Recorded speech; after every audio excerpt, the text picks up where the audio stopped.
पौष शुक्ला की पुत्रदा एकादशी की विधि एवं महात्म्य। युधिष्ठिर बोले, हे कृष्ण, आपने सुंदर सफला एकादशी का वर्णन किया। अब कृपा करके पौष शुक्ला एकादशी का वर्णन करिए। उसका नाम और विधि क्या है? किस देवता का पूजन होता है? श्री कृष्ण बोले, हे राजन, लोगों के उपकार के लिए पौष शुक्ला एकादशी की विधि में कहूँगा। पूर्वोक्त विधि से इसको करना चाहिए। यह सब पापों को दूर करने वाली पुत्रदा एकादशी है। सिद्धि और कामना को पूर्ण करने वाले नारायण इसके देवता है। चर अचर तीनों लोकों में इससे श्रेष्ठ और नहीं है। कथा के सुनने से हरि भगवान मनुष्य को विद्यावान और यशस्वी बनाते हैं। पुत्रदा एकादशी की कथा। भद्रावती नाम की एक पुरी थी। वहाँ सुकेतुमान नामक राजा था। उसकी सेवैया नाम की प्रसिद्ध रानी थी। वह राजा पुत्रहीन था। बहुत दिनों तक राजा चिंतन में लगा रहा, परंतु पुत्र नहीं हुआ। मैं क्या करूं, कहाँ जाऊं, संतान की प्राप्ति कैसे होवे।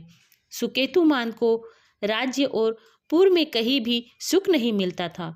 अपनी सेवैया रानी के साथ प्रतिदिन दुखी रहता था। इस कारण राजा का तर्पण से दिया हुआ जल पितरों को उष्ण होकर मिलता था। पितृगण चिंता करते थे कि राजा के मरने के बाद हमारे कुल में ऐसा कोई नहीं है जो हमारा तर्पण करेगा। इस प्रकार पितृगण दुखी हुए। उनके दुख के मूल को जानकर राजा भी संताप करने लगा। बंधु मित्र मंत्री सुहृद हाथी घोड़े पैदल आदि राजा को कुछ अच्छे नहीं लगते थे।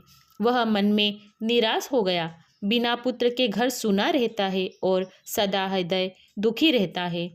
पुत्र के बिना पितृस्वर देवता और मनुष्य ऋण से नहीं छूटता। इसलिए मनुष्य को प्रयत्न करके पुत्र उत्पन्न करना चाहिए। जिनके घर में पुत्र है उनका इस लोक में यश होता है, परलोक में अच्छी गति होती है। जिन पुण्यात्माओं का सैकड़ों जन्म का पुण्य होता है उनके ही पुत्र और पौत्र होते हैं। पुण्य और भगवान की भक्ति के बिना धन और विद्या नहीं मिलती, यह मेरा सिद्धांत है। इस प्रकार राजा दिन रात चिंता में रहता था। फिर सुकेतुमान ने आत्महत्या का विचार किया, परंतु उससे परलोक में दुर्गति समझकर यह विचार छोड़ दिया। संतान के अभाव से अपने शरीर को निर्बल देखकर अपनी बुद्धि से अपना हित सोचकर घोड़े पर बैठकर राजा घोर वन में चला गया। पुरोहित आदि किसी को यह मालूम नहीं हुआ। मृग और पंछियों से युक्त उस गंभीर वन में राजा वृक्षों का अवलोकन करता हुआ भ्रमण करने लगा। बड़ पीपल बेल खजूर कटहल मोलसीरी सप्तपर्ण ककुंभ श्लेष मातक भिलाया सल्लक्की करमद गुलाब खेर साग ढाक ये सुंदर वृक्ष देखे। फिर राजा ने मृग व्याघ्र वारासी बंदर और बल से निकले सर्प बिल से निकले हुए सिंह बंदर और बिल से निकले सर्प देखे।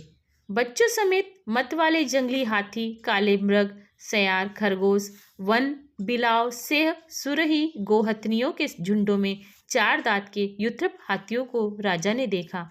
उनके बीच में भ्रमण करता हुआ राजा दुखी हुआ। कहीं श्रृंगालों का कहीं उल्लुओं का शब्द सुनकर राजा उन पंछियों को देखते हुए वन में विचरने लगा। भूख प्यास से राजा का कंठ सूख गया। इधर उधर भमरता हुआ चिंता करने लगा कि मैंने ऐसा कौन सा बुरा काम किया है जिससे ऐसा दुख मिला। मैंने यज्ञ और पूजा से देवताओं को संतुष्ट किया, मिष्ठान भोजन तथा दक्षिणा देकर ब्राह्मणों को संतुष्ट किया, समयानुसार प्रजा का पुत्र की तरह पालन किया। यह सब करने पर भी मुझको ऐसा कठिन दुख क्यों मिला? इस प्रकार चिंता करता हुआ आगे वन में आगे चला गया। जहाँ पुण्य के प्रभाव से कुमुदनी से सुशोभित मानसरोवर के समान एक सुंदर सरोवर को देखा। यह सरोवर चकोर चकवा और राजहंसों से शब्दायमान था। उसमें मगर मछलियाँ और जल के जानवर थे। ऐश्वर्यवान राजा ने सरोवर के पास बहुत से मुनियों के आश्रम देखे तो उसे अच्छे सकून होने लगा। राजा का दक्षिण नेत्र और दक्षिण हाथ फड़कने लगा। इन अंगों का फड़कना शुभ सूचक प्रतीत हुआ। सरोवर के किनारे मंत्रों का जप करते हुए मुनियों को देखकर घोड़े से उतरकर राजा उनके सामने खड़ा हो गया। हाथ जोड़कर राजा ने सबके लिए दंडवत किया। राजा को देखकर वे मुनीश्वर भी प्रसन्न होकर बोले कि हम आपसे प्रसन्न हैं। हे राजन, आपकी क्या इच्छा है सो कहिए। राजा बोला, हे तपस्वियों, आप कौन हैं और आपका क्या नाम है? आप यहाँ किस लिए आए हैं सो मुझसे कहिए। मुनि बोले, हम विश्वेश देवा है और स्नान करने के लिए यहाँ आए हैं। माघ का महीना निकट आ रहा है। आज से 5वें दिन माघ लग जाएगा। आज पौष शुक्ल की एकादशी है। यह एकादशी पुत्र की इच्छा करने वालों को पुत्र देती है। तब राजा बोला, पुत्र उत्पन्न करने के लिए मैंने भी बड़ा प्रयत्न किया है। यदि आप प्रसन्न हैं तो मेरे लिए सुंदर पुत्र दीजिए। तब मुनीश्वर बोले, हे राजन, आज पुत्रदा नाम की प्रसिद्ध एकादशी है, अतः आज ही इस उत्तम व्रत को करिए। हमारे आशीर्वाद से और भगवान की कृपा से आपको अवश्य ही पुत्र प्राप्त होगा। इस प्रकार की उनकी आज्ञा से पुत्रदा एकादशी का उत्तम व्रत किया। द्वादशी में पारण करके मुनियों को बारंबार प्रणाम करके राजा अपने घर पर गया। रानी के गर्भ की स्थिति हो गई। उस समय पर तेजस्वी और पुण्यात्मा पुत्र भी पैदा हुआ। वह बालक पिता को प्रसन्न रखता था। फिर वह गद्दी पर बैठकर प्रजा का पालन करने लगा। हे राजन, इसलिए पुत्रदा एकादशी का व्रत करना चाहिए। संसार के हित के लिए यह तुमसे कहा है।